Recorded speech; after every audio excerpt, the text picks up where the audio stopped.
Damagundam reserve forest లో బహుజన బతుకమ్మకు Telangana high court అనుమతించింది. రామలింగేశ్వర స్వామి ఆలయంలో బహుజన బతుకమ్మ చేసుకోవచ్చని న్యాయస్థానం తెలిపింది. బహుజన బతుకమ్మకు పోలీసులు బందోబస్తు కల్పించాలని సూచించింది. శాంతియుత నిరసన రాజ్యాంగ హక్కు అని తెలిపింది కోర్టు.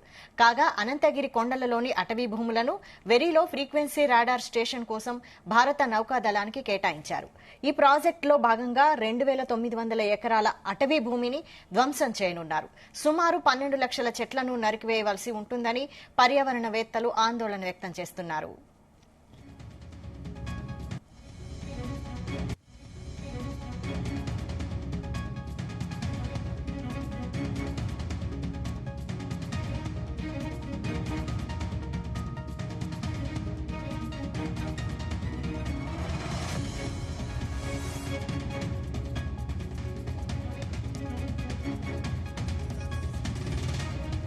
ఇదే అంశంపై మరిన్ని డీటెయిల్స్ మా ప్రతినిధి శ్రీచరణ్ అందిస్తారు. శ్రీచరణ్.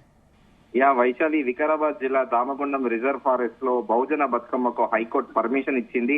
ఆ ఫారెస్ట్ లో ఉన్న రామలింగేశ్వర స్వామి ఆలయం వద్ద ఈ కార్యక్రమాన్ని చేసుకోవచ్చని న్యాయస్థానం తెలిపింది.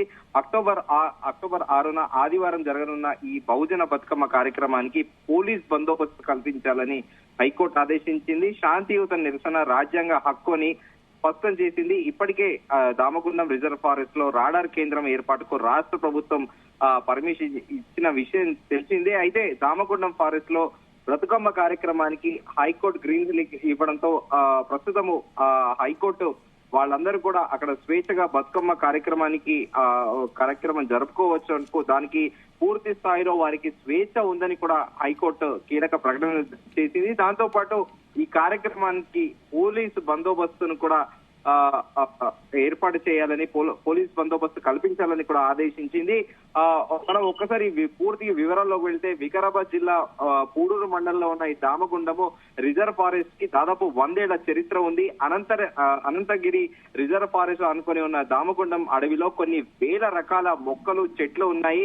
అందులో ఎన్నో రకాల ఔషధ మొక్కలు కూడా ఉన్నాయి. ఇప్పుడు అక్కడ సబ్మెరైన్స్ నౌకల కమ్యూనికేషన్ కోసం రాడార్ సిస్టమ్ ఏర్పాటు చేయనున్నారు. అందుకోసం రాష్ట్ర ప్రభుత్వం నుంచి కూడా పర్మిషన్ వచ్చింది. దాదాపు 3000 ఎకరాల్లో ఉన్న ఈ అటవీ ప్రాంతంలో ఈ స్టేషన్ ఏర్పాటు చేయనున్నారు. వీటి కోసం ఫారెస్ట్ లో 12 లక్షల మొక్కలు నరికివేయనున్నట్లు ఒక కథనాలు వెలువడుతున్నాయి. అంతేకాదు నౌకదళం కూడా ప్రభుత్వానికి ఇచ్చిన నోటీసులో తాము మళ్లీ 11,70,000 మొక్కలు నాటుతామని కూడా పేర్కొంది. దీన్ని బట్టి అడవిలో ఉన్న దాదాపు 12 లక్షల చెట్లను నరికేసి అడవిని నాశనం చేసే ఈ రాడార్ స్టేషన్ ను ఏర్పాటు చేస్తున్నారని అక్కడ స్థానికులు పర్యావరణ ప్రేమికులు కూడా ఆందోళన వ్యక్తం చేస్తున్నారు. అంతేకాదు హైదరాబాద్ కు వచ్చే మూసీ నదికి కూడా దామగుండం అటవీ ప్రాంతంలోనే మూసీ నది ప్రారంభమవుతుంది. ఎన్నో ఔషధ గుణాలు కలిగిన చెట్లు కూడా అక్కడ ఉన్నాయి. 500 ఏళ్లుగా కొలువైన రామలింగేశ్వర స్వామి దేవస్థానం అక్కడ ఉంది. పచ్చని చెట్లతో స్వచ్ఛమైన గాలిని అందించే ఈ దామగుండం ఫారెస్ట్ లో రాడార్ స్టేషన్ నిర్మించడం ఏమాత్రం మంచిది కాదని పర్యావరణ నిపుణులు హెచ్చరిస్తున్నారు.